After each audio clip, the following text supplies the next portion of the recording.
কখনো কি মনে হয়েছে আপনার জীবনটা যেন একটা ভাঙা রেকর্ডের মতো? প্রতিদিন একই কাজ, একই ভুল, একই হতাশা। আপনি জানেন কোথাও একটা পরিবর্তন দরকার, আপনি পরিবর্তন চান, কিন্তু সত্যিটা হলো আপনি সেই পরিবর্তনের জন্য যথেষ্ট কষ্ট করতে রাজি নন। আপনি কি প্রস্তুত? আপনি কি সত্যি মনে করেন আপনার জীবন 1 মাসের মধ্যে সম্পূর্ণ বদলে যেতে পারে? যদি হ্যাঁ বলেন, তবে আগামী 4 মিনিট গভীর মনোযোগ দিয়ে শুনুন, কারণ আমি আপনাকে এমন একটি 30 দিনের চ্যালেঞ্জ দিতে যাচ্ছি যা আপনার ঘুমন্ত সত্তাকে জাগিয়ে তুলবে এবং আপনাকে সেই মানুষে পরিণত করবে যাকে আপনি এতদিন শুধু স্বপ্নে দেখেছেন। অধিকাংশ মানুষই দীর্ঘ কঠিন রাস্তার কথা শুনে ভয় পায়, কিন্তু আমি আপনাকে 1 বছরের লক্ষ্য পূরণ করার জন্য বলছি না। আমি শুধু বলছি, নিজের জীবন থেকে 1টা মাস আমাকে দিন, মাত্র 1টা মাস।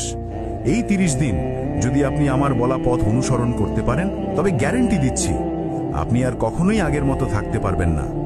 চ্যালেঞ্জটা হলো 1 মাস এভাবে চলে দেখুন। শুরুটা হবে সকালে। ভুলে যান আপনার আরামদায়ক বালিশ আর স্ক্রোল করতে করতে দেরি করে ঘুম থেকে ওঠার অভ্যাস। এই 30 দিন আপনার জীবনে কোনো স্নুজ বাটন থাকবে না। প্রথম নিয়ম, ভোর 5টা বা 6টার মধ্যে উঠুন। কেন?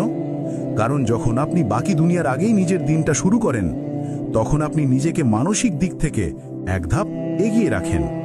আপনি নিজেকে প্রমাণ করেন যে আপনি আপনার আরামের চেয়ে আপনার স্বপ্নকে বেশি মূল্য দেন। ঘুম থেকে উঠেই সোশ্যাল মিডিয়া নয়, প্রথম 30 মিনিট আপনার নিজের। হয়তো সামান্য ব্যায়াম বা ঠান্ডা জলে একটি স্নানের অভ্যাস। ঠান্ডা জলের ঝাপটা আপনার মস্তিষ্কের অলসতা দূর করে এবং দিনের শুরুতেই আপনাকে একটি ছোট বিজয়ের স্বাদ দেয়। মনে রাখবেন, একটি সুশৃঙ্খল সকালই একটি সুশৃঙ্খল জীবন তৈরি করে। দিনের কাজ শুরু করার আগে নিজের জন্য 3টি প্রধান লক্ষ্য লিখে ফেলুন, শুধু 3টি, যে লক্ষ্যগুলো পূরণ না করলে আপনার দিন ব্যর্থ বলে গণ্য হবে। আপনার দিনকে উদ্দেশ্যহীনতা থেকে বাঁচানোর এটাই প্রথম ধাপ। আজকার জগতে সবচেয়ে দামি জিনিস কি জানেন? মনোযোগ। আমরা সবাই জানো এক ধরনের মনোযোগের ঘাটতি রোগে ভুগছি।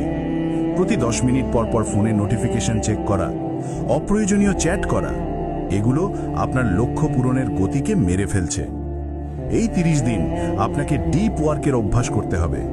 এর মানে হলো আপনার কাজের সময় ফোনকে দূরে রাখুন, ইন্টারনেট সংযোগ বিচ্ছিন্ন করুন। অন্তত 90 মিনিটের জন্য নিজেকে এমন এক পরিবেশে নিয়ে যান যেখানে কোনো প্রকার বাধা নেই, যেখানে আপনার মস্তিষ্ক